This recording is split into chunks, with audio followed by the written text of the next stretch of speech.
और चलिए इसी बीच एक बड़ी खबर है, सागर के पास लिए चलते हैं आपको। सागर, तो चलिए फिलहाल जो बड़ी खबर आ रही है टीवी स्क्रीन पर न्यूज रूम में इस वक्त की भूकंप से जुड़ी है, जहां पर कल देर रात भूकंप के झटके महसूस किए गए और भूकंप के झटके कई जगहों पर पूरा उत्तर भारत दहला।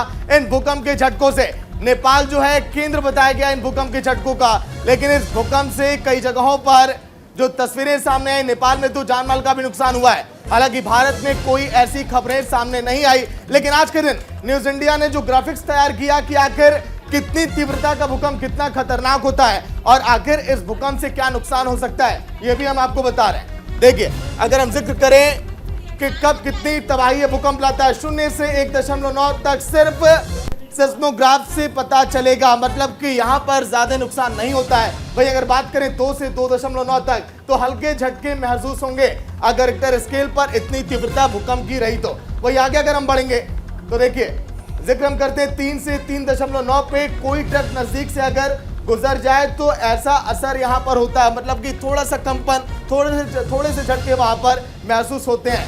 वही अगर आगे हम बात करें तीव्रता को लेकर तो 4 से 4.9 पर खिड़कियां टूट सकती हैं, दीवारों पर टंगी फ्रेम भी गिर सकती है। लगभग कल के दिन इस तरह के झटके महसूस किए गए, लेकिन उत्तर भारत में कई जगहों पर 5 से 5.9 के बीच फर्नीचर हिल सकता है और मकानों में दरारें भी आ सकती हैं।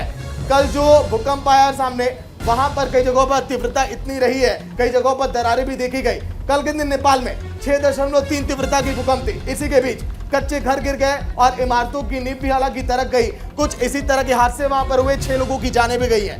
7 से 7.9 के बीच इमारतें, मकान गिर जाते हैं और बहुत ज्यादा नुकसान होता है। ये ग्राफिक्स हमने इसीलिए तैयार किया ताकि आपको पता चल सके कि कितना भूकंप कितना खतरनाक होता है। 8 से 8.9 के बीच इमारतें समेत बड़े पुल भी गिर सकते हैं, सुनामी का खतरा भी होता है। सन 2015 के हमने भूकंप में ऐसा हमने देखा था।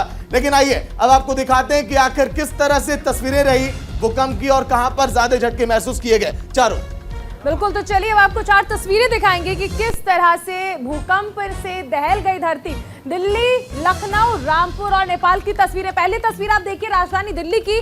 जैसे ही लोगों को एहसास हुआ कि भूकंप आया है, जैसे ही धरती हिली तुरंत ही लोग घरों से बाहर आ गए।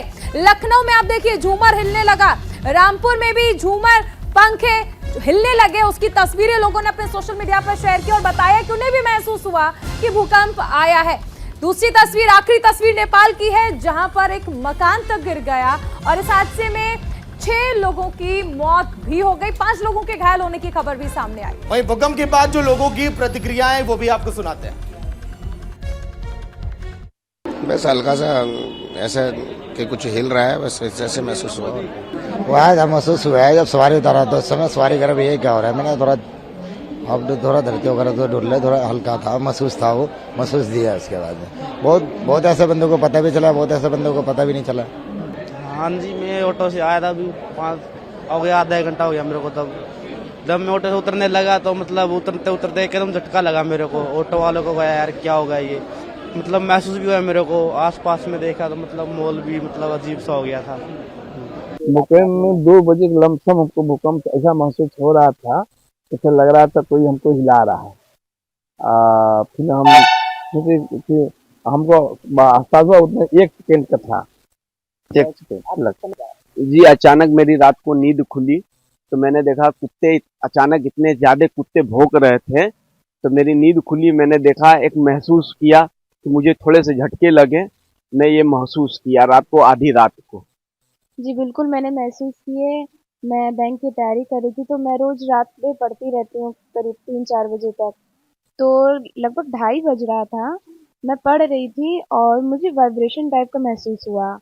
तो मुझे लगा हो सकता है कुछ बिल्ली वगैरह हो बेड के नीचे, तो मैंने उतना ध्यान नहीं दिया। फिर मैं देखी कि धीरे धीरे टेबल भी वाइब्रेट कर रहा है, उस पे से सामान रखे हुए थे, पेन वगैरह मैंने रखे थे, वो सब हिल रहे हैं, नीचे गिर रहे हैं। मुकेम में 2 तो भूकंप के बाद लोगों का क्या कहना था ये हमने आपको बताया। और